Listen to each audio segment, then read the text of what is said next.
Ang Ginoo mana kaninyo. Manaaw sab kanimo. Pagbasa gikan sa Santos nga Ebanghelyo sumala ni Lucas. Himayaon ikaw o Ginoo. Si Jesus miingon sa iyang mga tinun-an, mianhi ako aron pagpadilaab sa kalibutan og pagkaayo unta kon kini misilaob na. Dunay bunyag nga ako pangdawaton ug dili ako mahimutang hangtod matuman kini. Naghunahuna ba kamo nga mianhi ako aron pagdalag pakigdait nganhi sa kalibutan? Tug-anan ko kamo, dili pakigdait ang akong gidala kundili pagbahin-bahin. Sukad karon ang usa ka panimalay nga may 5 ka sakop mabahin, 3 batok duha ug 2 batok 3. Ang amahan makigbatok sa iyang mga anak nga lalaki ug ang mga anak nga lalaki makigbatok sa ilang amahan. Ang inahan makigbatok sa ilang anak nga babay ug ang mga anak nga babay makigbatok sa ilang inahan. Ang ugangang babay makigbatok sa iyang binalaye ug ang binalaye makigbatok sa ilang ugangang babay.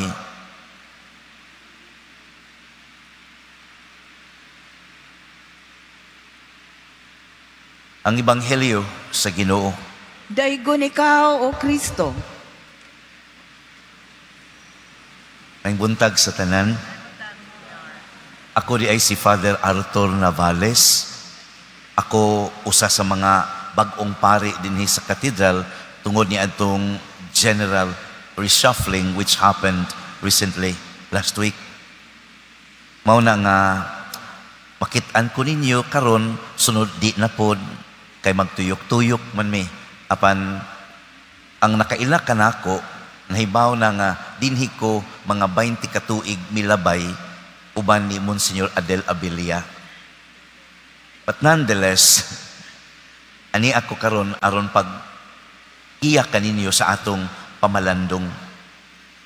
Iingon ko nga karon mauna ang ikakawhaag Domingo sulod sa tuig, the 20th Sunday in ordinary time. Nini mga pipila ka Domingo nga milabay, atong gikutlo ang atong pamalandong sa Ebanghelyo sumala ni Lucas kapitulo 12. Luke chapter 12. Importante kaayo nga atong makbutang sa konteksto ang atong pamalandong. Tungod kay kining chapter 12, kapitulo 12, sumala ni Lucas, naghisgot sa mga angay buhaton sa usa ka sumusunod ni Kristo. The teaching about discipleship, the demands of discipleship. Kung nahinumdo mo sa miaging 2 ka Domingo, ang Ebanghelyo naghisgot, mahitungod niya itong tao nga nagtuo nga dato na kaysa kaayo. Wala sa ilang yun na iyang kaugalingon, gubuon niyang kamalig, magbutang siya og daghang abot, moingon niya sa kaugalingon, pahayay na lang, inom kaon, pagubog-ubog. O kapan niya nang gabi una moingon ang Ginoo, huy, buang, mamatay ka, kang kinsa man ang butang nga imong panikamutan og pundok.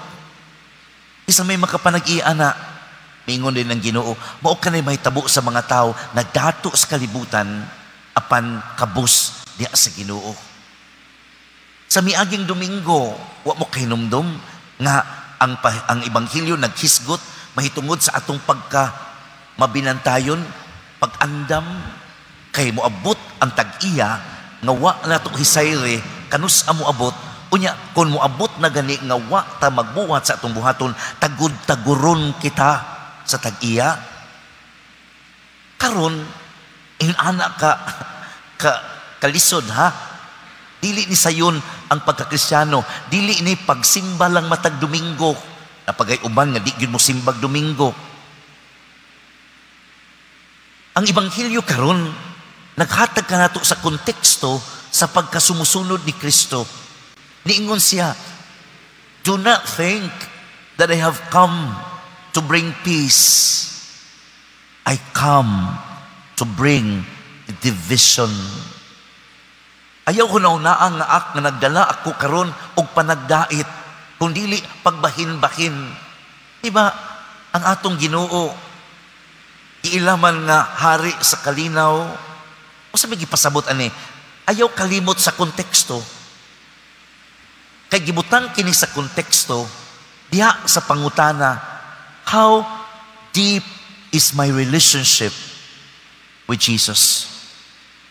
How am I committed to Him? Ang iyang pulong, mao'y makapabahin-bahin. Dili tungod kay libugon taniya. Ang iyang mensahe o ang iyang mga demands, kondisyonis sa pagkasumusunod kaniya, kinahanglan nga ang tao magpili. Ang iyang pulong o ang iyang pagtulunan mo'y makapabahi nato. Muuyon ba ta niya? Musunod ba ta niya? O dili?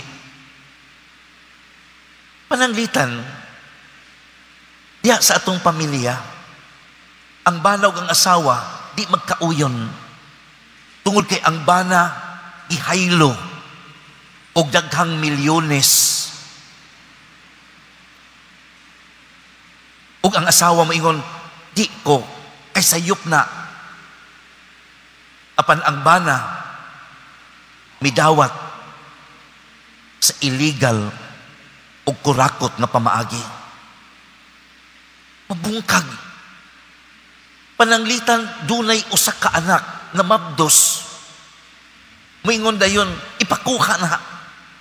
Moingon ang makauwaw ta anak, ikauwaw na sa atong pamilya. Moingon ang bana, ayaw.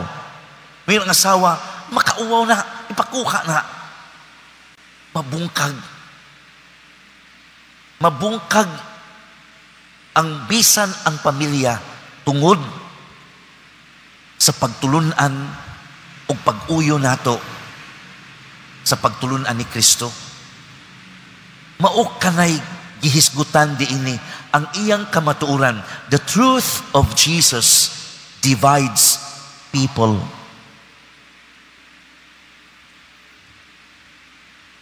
Mabitaw na nga karon, batag karon og unya. Bahinon man tas Ginoo. Nga imudawat, nga idili. Pero ang nakapait para nako nga pagbahin-bahin, dili lamang kining pulong sa Ginoo. Yes, I was overwhelmed at how the truth of God divides individuals. But there is more terrifying. There is more intimidating ang pagbahin-bahin sa mga tao. Kung nabahin ta sa pulong sa Ginoo nga tungod sa kamatuoran, ang pait karong panahona mao ang pagbahin-bahin nga atong gihimo diya sa atong katilingban. We label people, we categorize people as poor or rich. Dato me, pobre na sila, wa sila labot dire. Edukado ko, mga bugo na sila, wa na sila eskwela.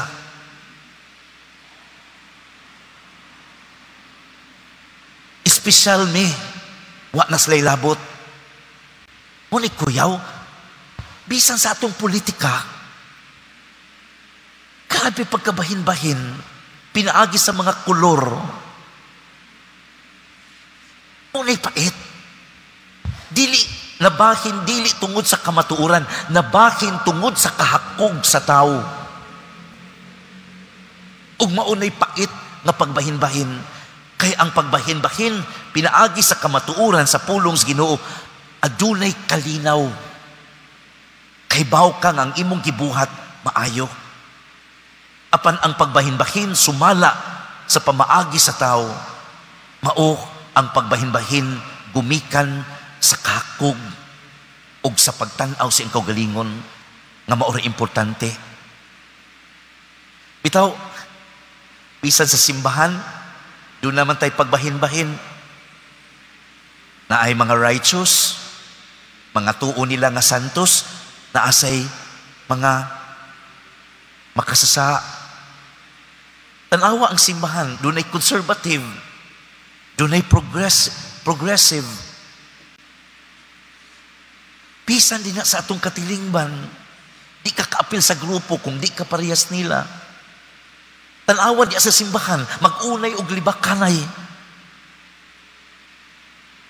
Tanawa sa simbahan, mabungkag tungod kay nagdautay. Hindi palupig. Muna pagbahin-bahin na kuyaw.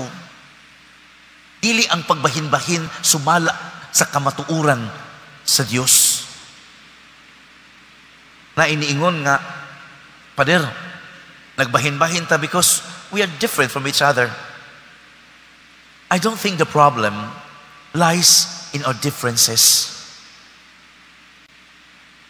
The problem is we cannot accept the fact that there are others who are better and smarter than us.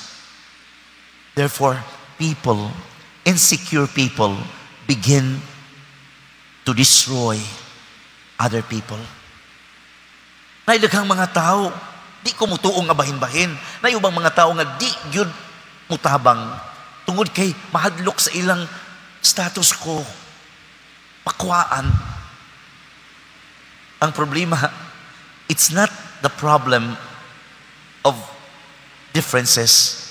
It's the problem of being indifferent. Ina kong bakakon, mabungkag ta tungod kay wa ta manumbaling. Naay akong nakatunan sa akong maestro. Ningon siya, God created us differently so that we can see God in our differences. Para nako, kung akong sabton pag-ayo ang linya, nagpasabot ka na nga, actually, God initiates differences. He designs differences. Lain ta. But the problem is, we can never, and some people would never recognize, even accept, and even celebrate our differences. Ilang yun ta mag-apil-apil, kay di taganahan, kay hakog ta. Muna'y makapagbungkag nato. Apan my consolation is, hapit na kumaman, ang akong paghupay na ako, kaning lingon sa Ginoo, I have come to bring fire. Nagdala ako, miabot ako, aron pagdala, nga makapasilaob. Sa in English pa, I have come to bring fire. Diri kay giingon man na diri nga, mianhi ako aron pagpadilaab sa kalibutan. Kining giingon sa Ginoo nga magdala og kalayo, it's both a consolation and an unsettling situation. Ngano? Tungod kay ang kalayo manggod, ang gipasabot dinhi, ang gugmas Ginoo. Ang gugmas Ginoo, mudawat ra gyud nato. Kung di ka mudawat niya, di ka niya pugson. Kung mudawat ka niya, iya kang punan. Mao nang ang tao nga mopili sa Ginoo, mao ra gyud ang tao nga nahigugmas Ginoo, mao ra gyud mopili sa Ginoo. Ang mga tao nga wa kasabot, musimba lang kung dunay problema, musimba lang kung dunay mga sakit, musimba lang kung ganahan. Di gyud kay gugmas Ginoo. Usbon ko, ang atong pagsimba, dili ni siya obligasyon, kung dili paghigugma. Tungod kay kung wa ang Ginoo, sa mabuhat nato. Tan-aw ra gud, ang Ginoo na higugma mo na para nako. Mahigugma ta niya. We chose God because we love Him, not because we have no other choice. Ang kalayo pod, but at the same time, if it is being symbolized as the warmth of God's love, fire also can be used to symbolize purification. Mauni ang mag-ayag kanato. Ayagon taniya diya sa atong pagpili sa Ginoo. Nganong mo pili man kas Ginoo? Nganong mo mubarog man ka sa iyang mga pagtulunan? Para nako, mao kana ang kalayo na iyang ihatag nga rikanato diya sa atong pagpili. Ay gugma taniya ug mipili taniya. Apan lisod man kaayo pagigugmas Ginoo sa tibuok na tungunahuna kasing-kasing kalag o kusog. Itagaan tagigayon nga iyatang ayagon. Sama nga ang kalayo makapalain sa bulawan ug sa hugaw. Ita usab ayagon sa Ginoo matag adlaw sa atong mga pagpili sa kinabuhi. Maghinakog ba ka o manggihatagon? Mubarog bakas kamatuuran o imong pakpakan ang bakak o ang bastos? Kana lang, kay karong panahona, ang maayo himong dautan, ang dautan himong maayo. Lisod kay pagpangita karon sa kamatuuran. Bisan diya sa social media, lisod kay pagpangita kay murag tinuod ang bakak. Magtago kanunay diha sa tan-aw nimo nga makapalipay o makatagbaw. Apan ang kamatuuran, hait. Dili ka makomportable because the truth of God disturbs the listeners. Naa sa TikTok, na ako'y nakitaan nga, ang babay, miduol sa pari, nangutana siya, Father, why do you preach so loudly? You almost shout. Ningon ang babay, ningon ang pari, when I preach to people who are probably asleep, indifferent, and deaf. But when I pray to God, I pray silently to a God who always listens and who always loves. Kana lang kay basin og makapatabang na nato sa atong pagka sumusunod ni Kristo ang pagpili kaniya diya sa atong inadlaw na kinabuhi. And the better choice would be to choose to love. Amen.